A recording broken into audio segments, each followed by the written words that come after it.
खबर जनपद बलिया के सिकंदरपुर से। लोकसभा चुनाव के मद्देनजर सपा विधायक सिकंदरपुर मोहम्मद जियाउद्दीन रिजवी व 71 लोकसभा क्षेत्र सलेमपुर से इंडिया गठबंधन के प्रत्याशी रामाशंकर राजभर ने संयुक्त रूप से फीता काटकर बेलथरा मार्ग पर स्थित चुनाव कार्यालय का उद्घाटन किया, जिसमें इंडिया गठबंधन के सभी कार्यकर्ता मौजूद रहे।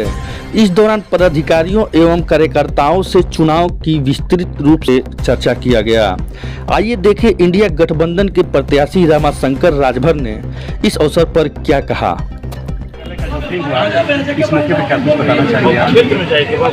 चुनाव कार्यालय का जगह मैं देखने आया है, परमिशन ले रहा हूँ, परमिशन हो जाएगा जी। और यहीं पर हमारा कार्यालय है जी। अब सवाल यह है कि जब जनता ही उमड़ पड़ी है हाँ। तो गांव-गांव ही मेरा कार्यालय हो गया। हर चक्की चौराहे पर लोग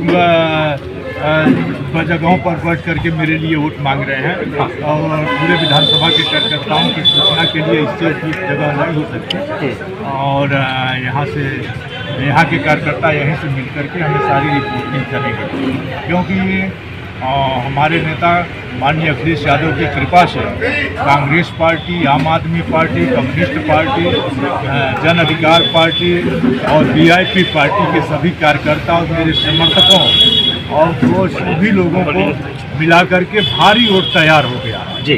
अब हमारा लक्ष्य है कि उसको सिस्टम में लाकर, उस भीड़ को सिस्टम में लाकर बूथ कैसे जीतेंगे, ये हमारे संगठन के लोग विधानसभा स्तर पर, जोन स्तर पर, ब्लॉक स्तर पर और सेक्टर बूथ स्तर पर इनका काम मात्र इतना है कि ये वोट कैसे ईवीएम में वोट जाए और कैसे भारतीय जनता पार्टी की जो षड्यंत्र हैं उससे प्रतिदिन की रिपोर्ट यहाँ इकट्ठा हो। प्रधानमंत्री जी रो रहे हैं।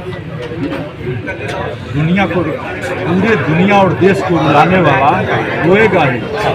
आत्मा ही परमात्मा है और जब देश की आत्माएं दुखी हुई है तो उनके दुख से लोग बहुत दुखी हो गए जी। हम लोग कार्यक्रम में थे, कल भोर में कार्यक्रम चल रहा था भारतीय जनता पार्टी का, हम लोग कार्यक्रम में थे। कार्यक्रम में बताया गया था कि राहुल गांधी के कार्यक्रम में अखिलेश यादव नहीं जिता रहे हैं, इंडिया गठबंधन के साथ नहीं है, वो हरा रहे हैं। भारतीय जनता पार्टी तरह तरह का अफवाह फैला रही है और उसी अफवाह में उसके नेता तो कह रहे हैं कि जो चुनाव लड़ रहे हैं वो कह रहे हैं हम संविधान खत्म कर देंगे जी। और उसका एक मंत्री गुजरात का छत्री समाज के साथ जो व्यवहार किया उसको आप लोग क्यों नहीं चला रहे हैं? आप बोलो क्या नाम था उसके जिसने छत्री समाज को सरेआम गाली दी?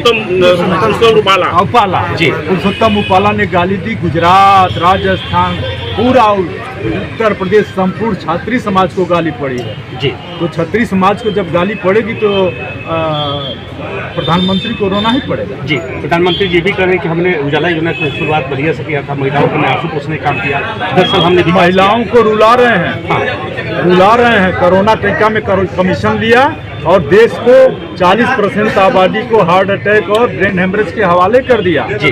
जो उज्ज्वला योजना सारे उसी पर लोग खाना बना रहे हैं लकड़ी से और उज्ज्वला योजना के गैस सिलेंडर घर पर रख दिए गए। इस बार गरीब जाग गया है, झूठ चलने वाला नहीं है और इनके झूठ को जनता समझ रही है।